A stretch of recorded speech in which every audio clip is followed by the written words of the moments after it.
Hello and welcome to our tutorial. So in this tutorial we're going to look at making putting a sprite sheet into Unity and animating it. So in our last tutorial we made a very basic sprite sheet in Photoshop, and that was derived from PNG files that we'd exported out of Blender of a 3D character that we had rendered out with an alpha channel as a PNG file. So we're just going to pick up from there and look at how we might bring that into Unity and use it.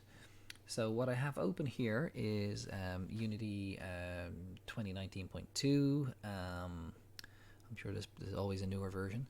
I have gone into the Unity Hub, created a new project. I selected a 2D template and I gave it a name. I didn't bring in any additional packages. I just told it was 2D, so anything that's in here is just basically part of the 2D template. If you haven't used Unity before, this window here is the scene editor. This is where we will do stuff, put in our sprites, and we'll build things. This here is what the game consists of. So this is what the player sees when they play the game. At the moment it's just blue. This here is it's called sample scene at the moment. So this is our level or our current scene, and then this here is the entire project. So if I had 10 levels or 10 scenes, the assets for all 10 scenes would be in here, but we'd only have one open at a time.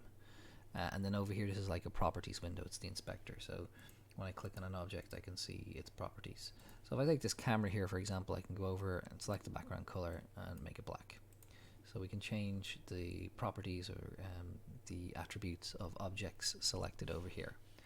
So the next thing I want to do is skip over to my other monitor, and I'm going to bring this over here. So these are some of the sprites I was using, and this is the 2D game I've made in Unity. So when you make a new game, these folders are made inside your so you can see here this is called 2D Space Game. So I have a folder now called 2D Space Game, and then Unity has populated that folder with these subfolders. Most of these are completely irrelevant to me. This one here is the only one that's of interest to me. So basically that's this folder here, and if I add anything in here to the assets folder, it will appear in my project. What I'm going to do here is I'm going to look for my sprite sheet, which is where oh, that's it there. Really poorly named. So I'm going to take this sprite sheet here and I'm going to drag and drop that in to my project. Okay, and I'm going to move this out of the way. So this is my sprite sheet, and I can click on it here, and you can see over here it says it's a sprite for use in 2D and in user interface. Now I can drag that sheet over here, and I can look at, I can see what it looks like. So that's what the sheet looks like. The top line of sprites is the walk cycle, and then this bottom line of sprites here is an idle cycle, so when the character is just standing and doing nothing. Okay, but I'm gonna delete that out because we don't want to use it that way. So before I do anything, I want to make a kind of a platform for the character to walk on. So I'm going to right click here and go to 2D objects, and I'm going to make a sprite.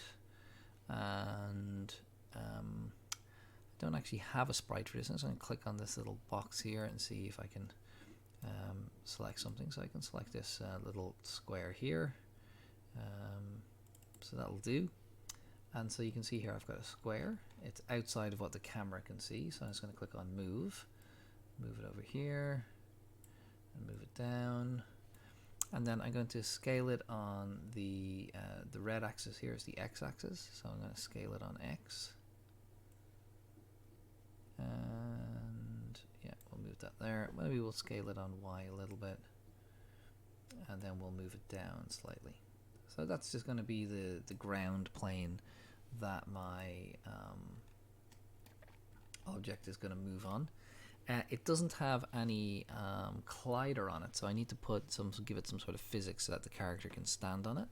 So I'm going to go add component, physics 2D, and we'll just put a box collider on it.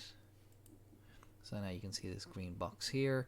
Now I can get in and sort of play with that. I can edit the collider so that it's more flush with the top of the white.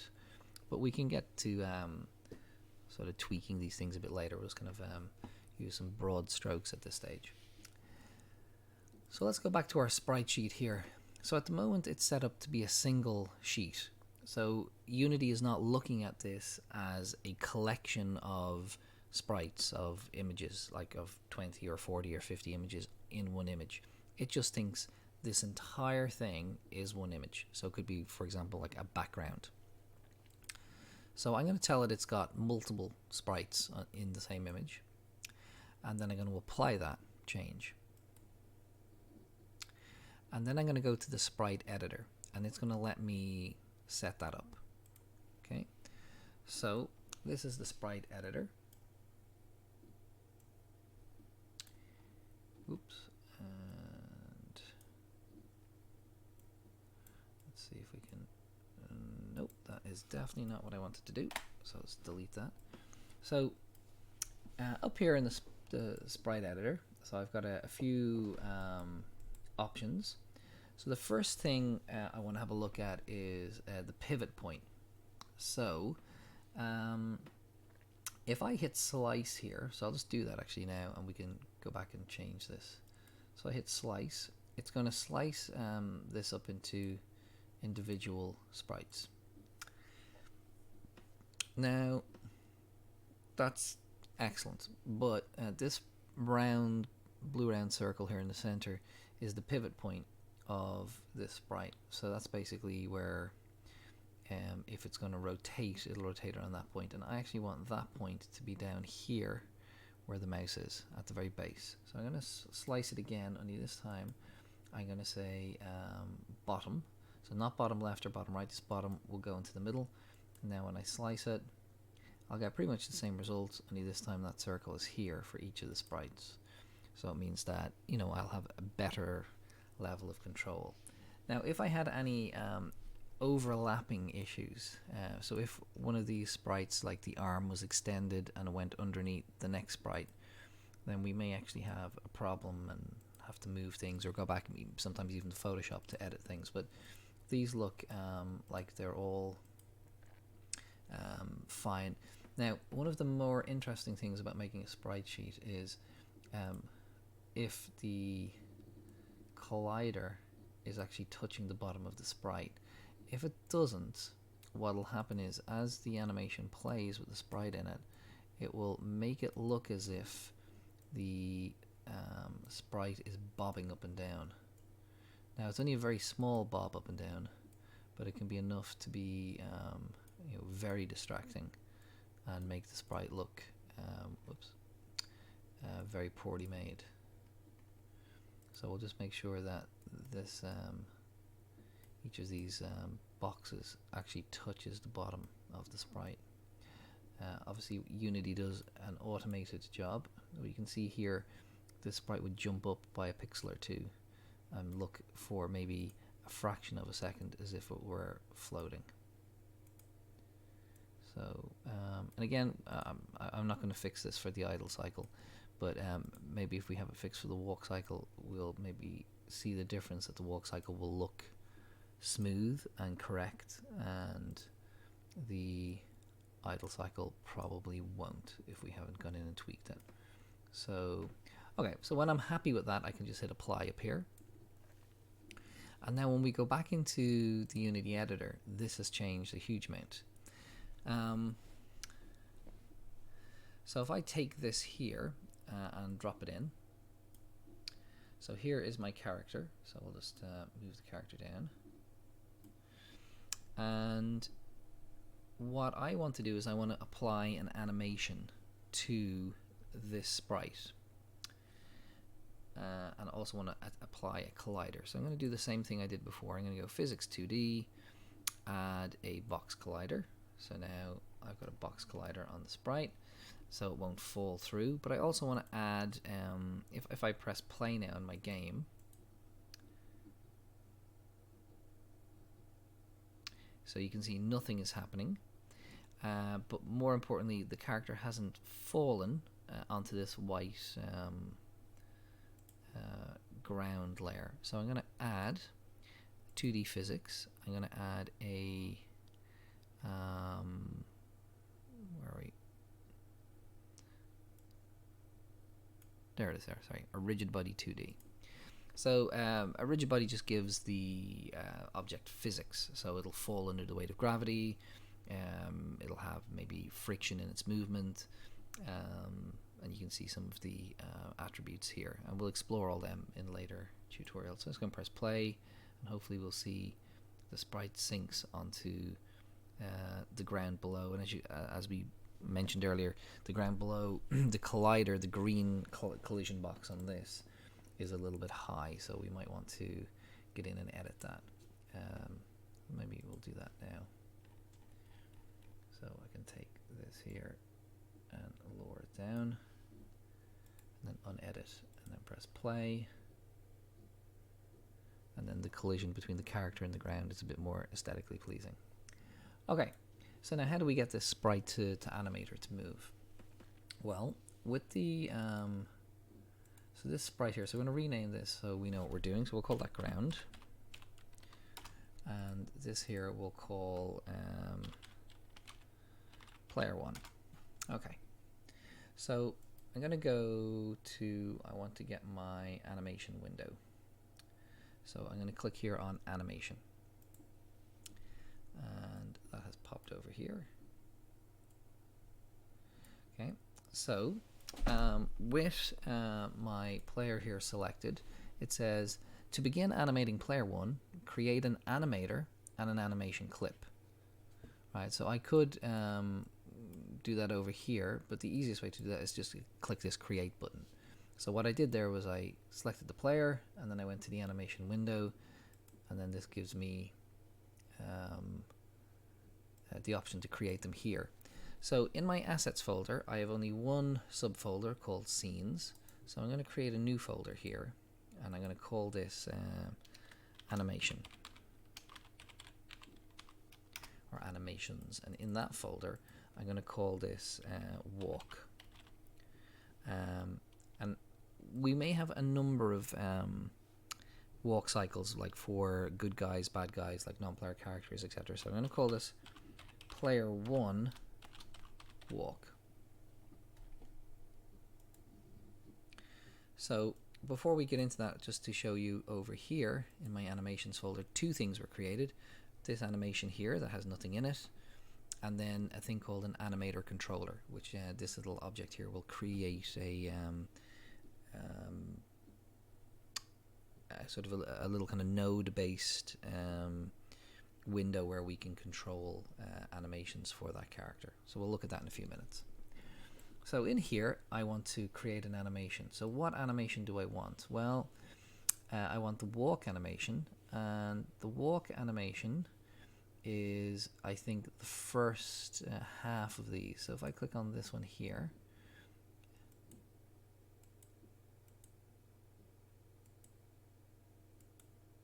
so I think 15 here is the last animation in the walk cycle, and I know that I'm just looking at this tiny preview up here. Its legs are open, and then this one here, it's the beginning of the idle cycle.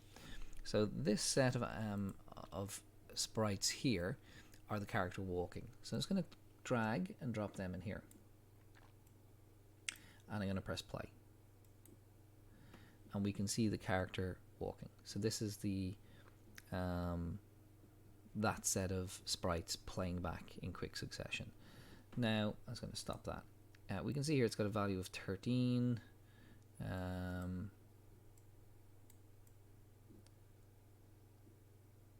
Or on frame 13. So we can do all sorts of things here. So I'm going to just have a little look here. So this is my kind of, if I press 12 here, okay, and go to frame 12 and then frame 11.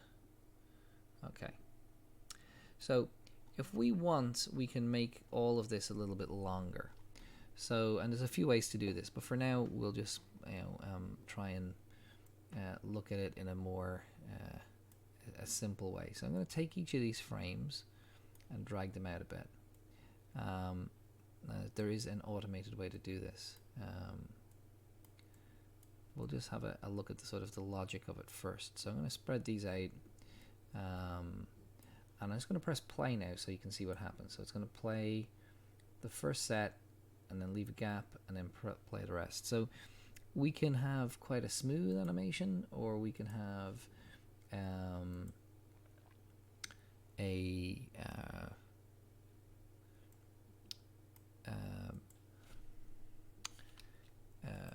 very quick one, or so there's a whole bunch of stuff we can do here. We can have all sorts of fun. So I can just drag them out like that, and now when I press play, the character is walking at a more civilized speed, shall we say. And this up here just represents time, so that's like 1 second. So 1, 2, 3, 4, etc. Okay, so this is my first animation, and that's my walk. Now I want to, you can see here it's called player 1 walk. I'm going to make a second animation. So create new clip, and I'm going to call this player 1 idle. And I'm going to hit save. And now I have nothing in this animation. So if we remember here, 16 was the end of the last one. So if I grab this set of sprites and drag that in, then this is my idle cycle. And then I can do the same here. I can drag out this one here and make this maybe 1 second long and press play. And that's just a character having a look around. So he's not walking anywhere, he's just having his idle cycle. And that's interesting because I hadn't fixed that one, and you can see there's kind of a little kind of shift in the height of the character. I don't know if that will work out well for us or not, but when we run the two of them side by side, we'll find out. Okay, so that is the two animations sort of set up, and you can see that they've both been placed and saved here into the animation folder. So now what we have to do is we have to set up a method of controlling these animations. So we're going to open up the animator, which is this window here. I'm going to double click on this here, or actually just by clicking on it here once, I have it. So this is basically where we can control these animations. Now I'm going to click back on my player here, and down here I have an animator component on the player. Now I didn't add that on. When I created this new walk animation, this was added to the sprite already, and you can see here it says the controller is player 1, and that's what this is called, player 1. And that's important because you could end up with quite a few of these that in each one will control different characters. So let's have a quick look at animation control. So at the moment, player 1 walk is orange, and that says in Unity that means it plays first. So I don't want that to play first. So I'm going to right click here and I'm going to say set as layer default state. So now this will play first, so the idle cycle. So when I press play in the game, the character's just going to stand there and have a look. And now what I want to do is set some sort of condition for when the character is going to walk. Okay, so up here I'm going to add a parameter, and I'm going to hit plus here, and I'm going to add a bool, which is a boolean, like a true or false. And I'm going to give it a name, and I'm going to call this walk. Now I need to now set up a set of transitions, so I can control when I move from this state, from this animation to this one. So I'm going to right click here and go make transition. I'm going to select this one and right click and go make transition. So now I have to tell Unity when do I go from idle to walk and when do I go from walk to idle. So I'm going to click on the transition, and then over here I'm going to have to include this walk boolean. So it says my conditions are not set up, so I'm going to add a new condition. I'm going to say when walk is true, transition to walk. And then over here, I'm going to click a new one. I'm going to say when walk is false, play the idle cycle. Okay. So now what we need to do is we need to make a script. We need to do a little bit of programming. And the programming is going to be basic sort of keyboard input. So I'm going to press the left key or right key, and I'll make the character move left or right. But also it will fire these animations. So when I set, so let's just press play here and you'll see what I mean. So my idle cycle is here. When I click on this, now you can see I'm walking. And when I turn it off, I'm back to my idle cycle. And that's what we want. So we want a script, we want a bit of code that will sit on my player here and be active during the game. That will allow us to use the keys, like left and right, to toggle between these two states and also physically move the sprite left and right. So let's do that. So I'm going to make, sorry, in my assets folder here, I'm going to make a new new folder, and I'll call this sprites, and I'm going to put my sprite into my sprites folder, and I'm going to create a new folder, and I'm going to call this scripts. And projects get very complex, so it's important that you are tidy and organized in your game, otherwise you will spend half the time you should be being creative trying to find things. So I'm going to create a new C# script, and it's going to ask me to name it. So I'm going to call this player1 control, and then I'm going to double click on this, and I actually have no idea if it's going to open. It's going to open Visual Studio. Okay. So up until I think Unity 2017, I'm not sure, Unity came bundled with an open source piece of software that was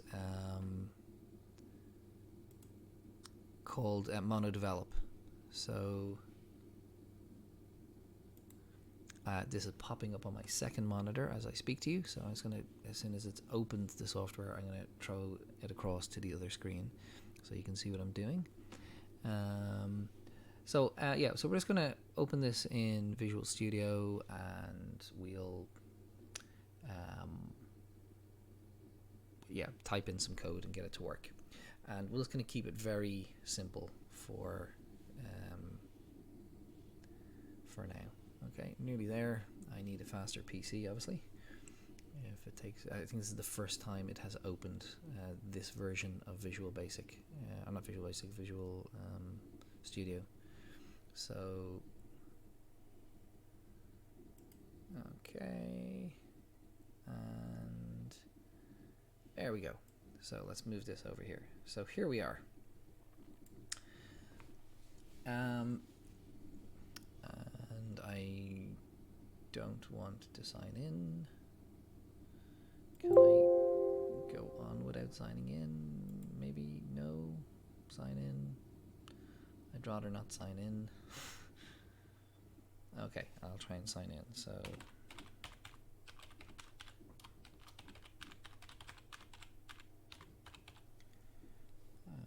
next.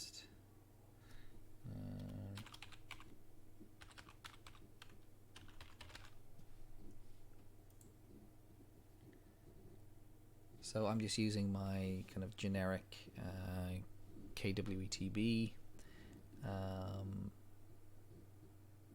login. So I have logged in, so I can hit close, and now I can go do stuff. So I've just held down the control key there and kind of rolled the mouse wheel forwards to zoom in, so you can see what I'm doing.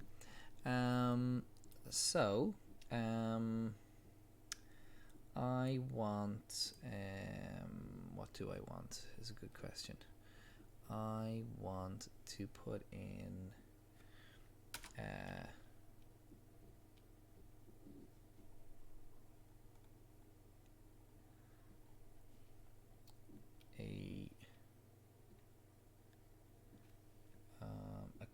variables. So well, I'll just put in one for now. So I'm going to say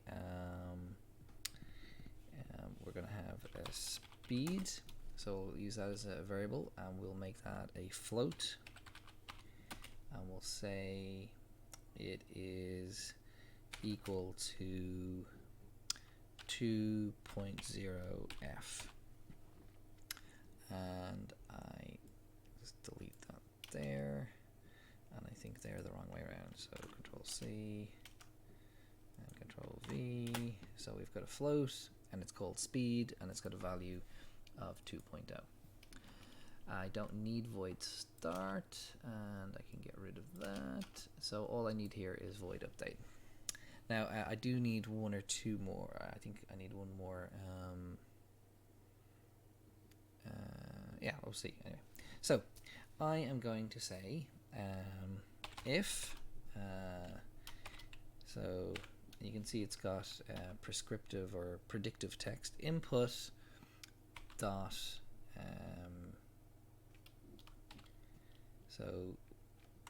so get key, we can pick any key we want. So we'll say dot, I don't know,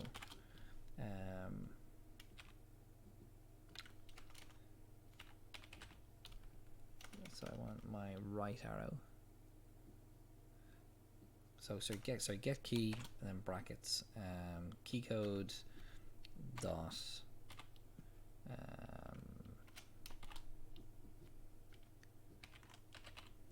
so right arrow.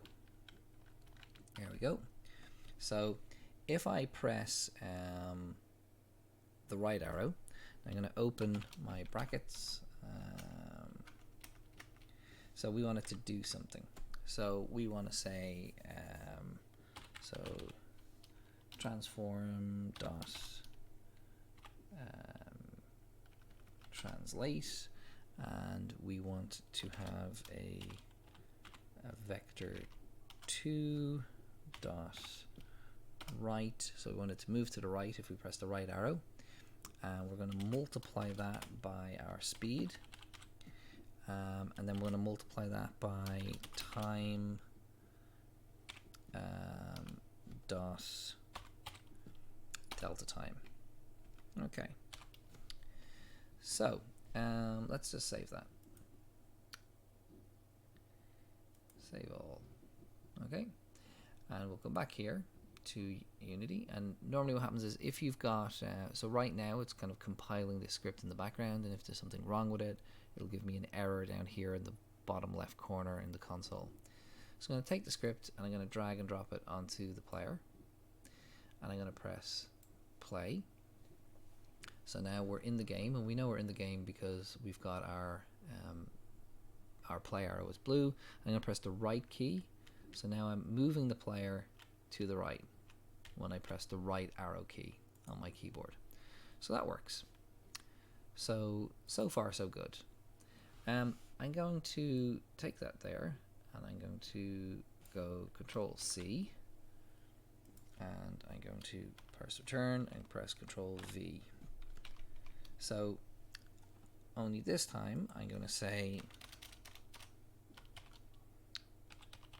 left arrow, and down here I'm just going to put a minus in front of that number, and then save that. So now I'm going to go back in here into Unity, and I'm going to press play if it'll compile. And now if I press the right arrow, I move right, and if I press the left arrow, I move left. So right and left. Happy days.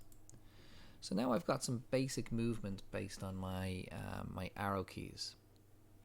So what I need to do now is I need to start changing the animation. Okay, we need to make it shift between this walk and the idle. Now these are being controlled by this animator, and the animator, if we remember, is called player 1. So we need to sort of link this script to this animator controller called player 1. So what I'm going to do up here is I'm going to create a variable, and I'm going to call it So it's going to be an animator.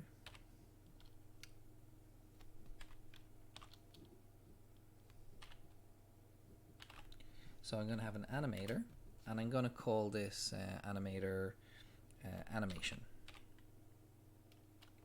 Actually, we'll call it. It can be called anything at all.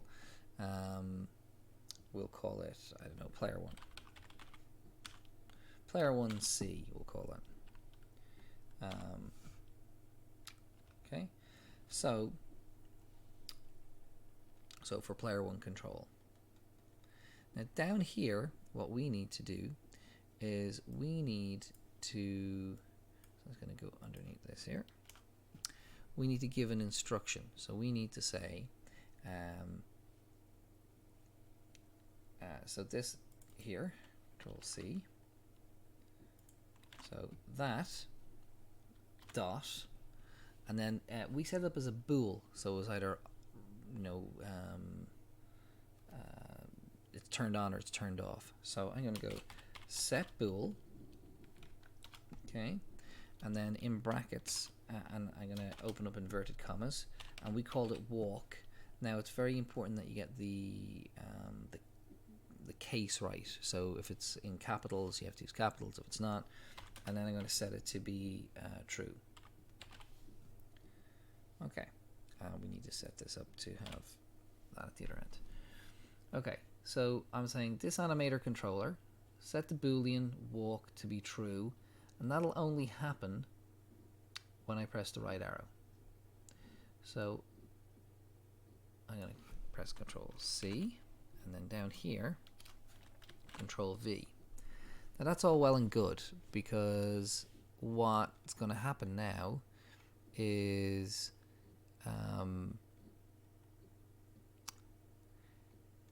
if I press the right arrow, so actually let's just test what happens.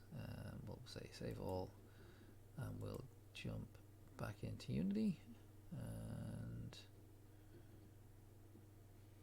okay, so I'm going to go to player one, and this little warning it's giving me down here is saying that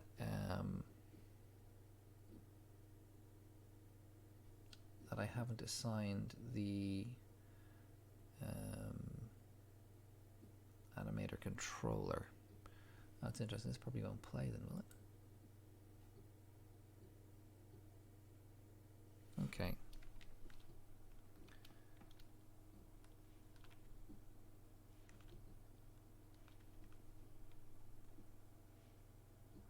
Aha.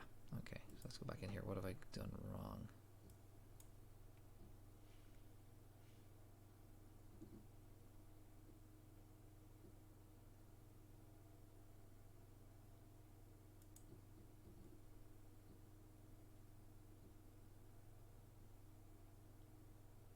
Oh, I need to make it public, I think.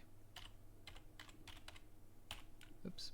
So I need to say public animator so that I can see it out here. So save all. And I need to do the same with this. Public float. And save all. Okay. And now when I go back out here, and we scroll down, so now I can see them. Sorry, I just didn't make them public. So I need to tell it which one. So I need to drag this down in here. Oh, no, it won't let me. So I'll click on this little circle and select it that way. So I need to get that in here so it knows what I'm talking about. So I'm going to press play. And there we are. And now when I press right, you can see it walks. And when I press left, it walks. But what we haven't set up is it's just going to keep on walking. I haven't set up any additional feature to say when I'm not pressing a key, go back to idle. So let's see if we can do that. So underneath here, I'm going to say if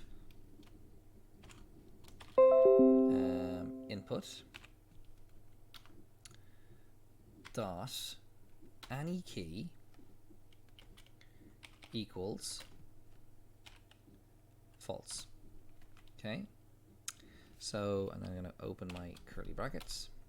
So if I'm not pressing a key, then set that to be false. And hopefully that makes sense to you. So if I press the right key, it'll walk. If I press the left key, it'll walk. If I don't press any key, it'll go. This will be false, and therefore it'll revert back to the idle cycle. So let's see that in action if we can. So we'll press play. Down we go. I can walk this way, and I can let go, and back to my idle cycle. I can walk this way. Now I haven't flipped my sprite, but we'll work on that in a second. And now I'm back. Now there is one small there's a kind of a lag when I press the key. So I'm going to look at these transitions, and it says has exit time. What that means is it waits until it's finished playing this animation before it transitions. So I'm going to turn that off. And what I should get then when I press play is a more, a much slicker version of it. So I walk backwards. Okay. So that will give us a much better